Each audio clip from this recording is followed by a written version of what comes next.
وسوسه ای شیرین، دری بسته، پسری جوان و زنی تنها. اما تصمیم پسر داستانی ساخت که هنوز همه درباره آن صحبت میکنه.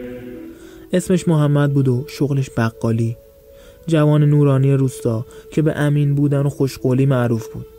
ریش‌های بلند و مدل موهای ساده‌اش با پیراهن ساده سفیدی که همیشه به تن داشت او را به عنوان یک جوان خوش‌چهره مذهبی به دیگران معرفی میکرد. محمد شاگرد ابوعلی، پیرمرد مسن و سالخورده‌ای بود که سالها در پیشه بقالی و فروش جنس فعالیت میکرد.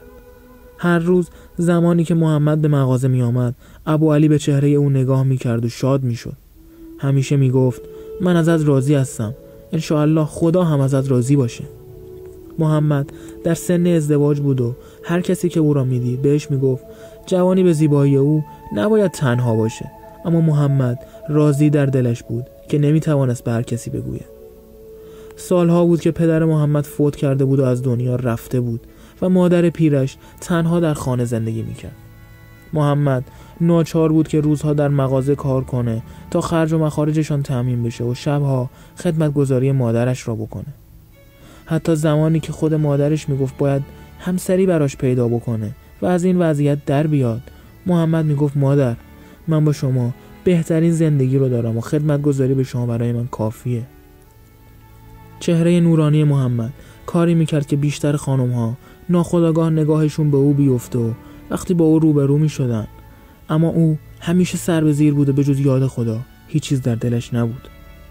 زمانی که مشتریهای خانم به مغازه می آمدن، محمد نگاهش رو به زمین میدوخت و هرگز با صدای بلند با آنها صحبت نمی کرد. روزی از روزها یک مشتری ثروتمند خانم به اسم هانیه که چند سال قبل شوهرش رو از دست داده بود و حدود 38 سال سن داشت به مغازه ابوعلی برای خرید جنس آمد.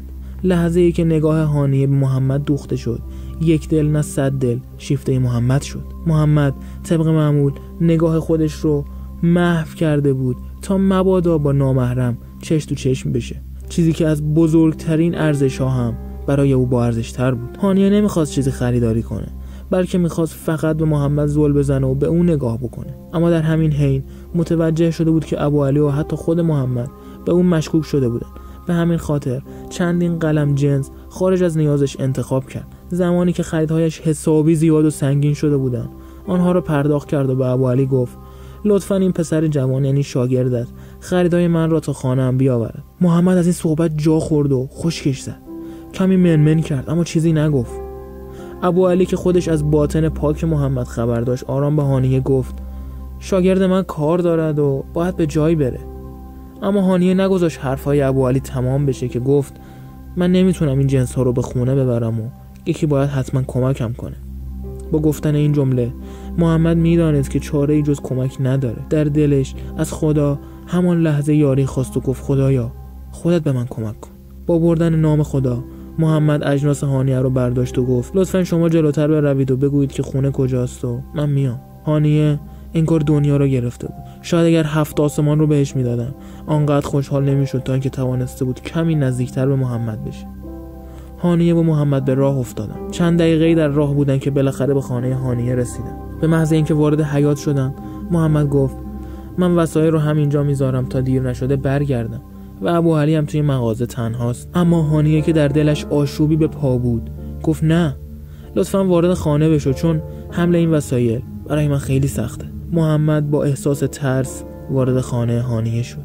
همین که او وارد شد هانیه پشت سرش در را روی او قفل کرد و گفت از لحظه‌ای که من تو رو داخل مغازه دیدم شیفته و شیدای تو شدم. نمیدونستم که چطور خودم رو به تو نزدیک کنم، پس تصمیم گرفتم این کار رو بکنم. حالا اگر تو اینجا نمونی و منو کامیاب نکنی سریعا میرم بیرون از خانه و میگم تو قصد تعرض به من رو داشتی تا آبروت پیش تمامی اهالی ده بره. محمد تا مرز ویرانی پیش میرفت. نمیدونست چه کار کنه. از یک طرف میگفت اگر همینطور بیرون برم به جرم گناه نکرده مؤاخذه میشم و آبروم میره.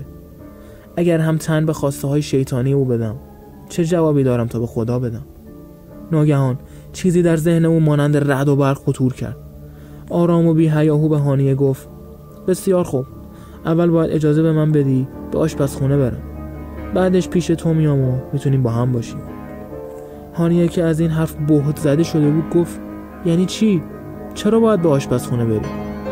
محمد بی معطلی و درنگ گفت شرط من اینه، اگر این شرط رو انجام ندی نمیتونم و مجبورم از اینجا برم. هانیه که تشنه محمد بود گفت بسیار خوب، آشپزخونه سمت راست قرار داره، برو. محمد فوراً وارد آشپزخانه شد.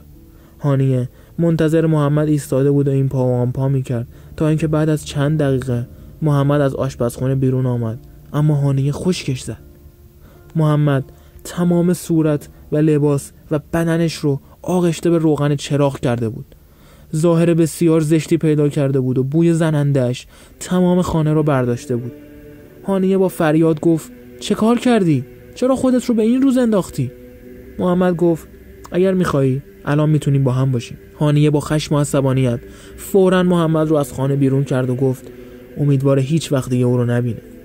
محمد سریعاً به نزدیکترین رودخانه رفت و خود و لباسش رو شست. از آن روز به بعد با عنایت خداوند بدن محمد ذاتاً بوی عطر بسیار خوشبویی گرفته بود، به طوری که هر جا وارد میشد تمام افراد از بوی خوش او آگاه میشدند.